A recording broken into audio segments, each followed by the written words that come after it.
Kades Kohot Arsin jadi tersangka, berperan terbitnya 260 SHM. Bareskrim Polri menetapkan Kepala Desa, Kades Kohot Arsin sebagai tersangka kasus pemasangan pagar laut sepanjang 30,16 km di pesisir Kabupaten Tangerang, Banten. Direktur Tindak Pidana Umum, Dirtipidum, Bareskrim Polri, Brigjen Juhandani Raharjo Puro, menyebut penetapan tersangka terhadap Arsin setelah dilakukan gelar perkara sebelumnya. Selain Arsin, Bareskrim turut menetapkan 3 tersangka lainnya yaitu Sekretaris Desa Kohot berinisial UK, serta penerima kuasa berinisial SP dan CE. Juhandani menuturkan para tersangka diduga melakukan pemalsuan sertifikat hak guna bangunan, SHGB, dan sertifikat hak milik, SHM, dalam kasus pagar laut. Dari hasil gelar perkara, kami seluruh penyidik dan peserta gelar telah sepakat menentukan 4 tersangka di mana mereka adalah kaitannya masalah pagar laut. Di mana mereka adalah Saudara A selaku Kades Kohot, Saudara UK selaku Sekdes Kohot, Saudara SP selaku penerima kuasa, dan Saudara CE selaku penerima kuasa. Telah sepakat kita tetapkan sebagai tersangka, katanya di Bareskrim Polri, Jakarta, Selasa, tanggal 18 Februari tahun 2025. Juhandani menuturkan para tersangka diduga secara bersama-sama telah memalsukan sejumlah surat seperti surat tanah girik, surat pernyataan penguasaan fisik bidang tanah, surat pernyataan tidak sengketa, surat keterangan tanah, surat keterangan pernyataan kesaksian, surat kuasa pengurusan permohonan sertifikat dari warga desa Kohot, dan lain-lainnya.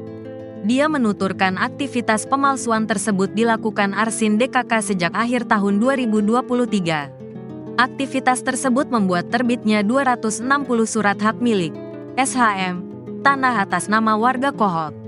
Dibuat oleh Kades dan Sekdes sejak Desember tahun 2023 hingga Desember tahun 2024.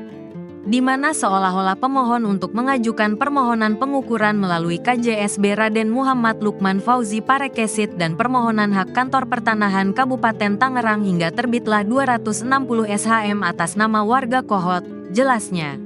Pasca ditetapkan menjadi tersangka, Arsin DKK dicekal sehingga tidak bisa pergi ke luar negeri.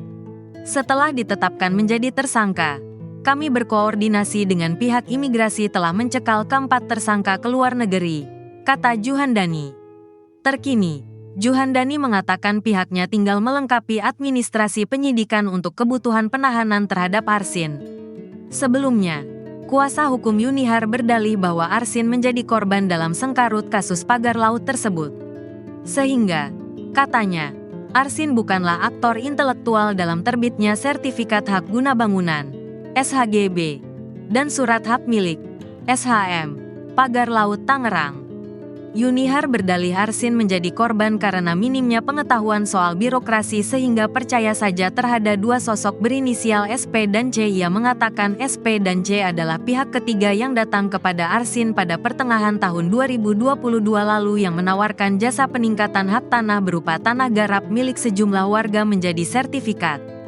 Faktanya klien kami sebagai kepala desa Kohot juga sebagai korban akibat kurangnya pengetahuan dalam birokrasi dan terlalu percaya kepada pihak ketiga yang berinisial SP dan C, kata Yunihar dalam konferensi pers di kediaman Arsin di Jalan Kalibaru, Desa Kohot, Kecamatan Pakuhaji, Kabupaten Tangerang, Banten, Jumat, tanggal 14 Februari tahun 2025. Klien kami tidak mengetahui secara detail dan tidak terlibat terhadap penerbitan SHM maupun SHGB. Klien kami menduga itu semua dilakukan dan diurus oleh pihak ketiga tadi, sambungnya.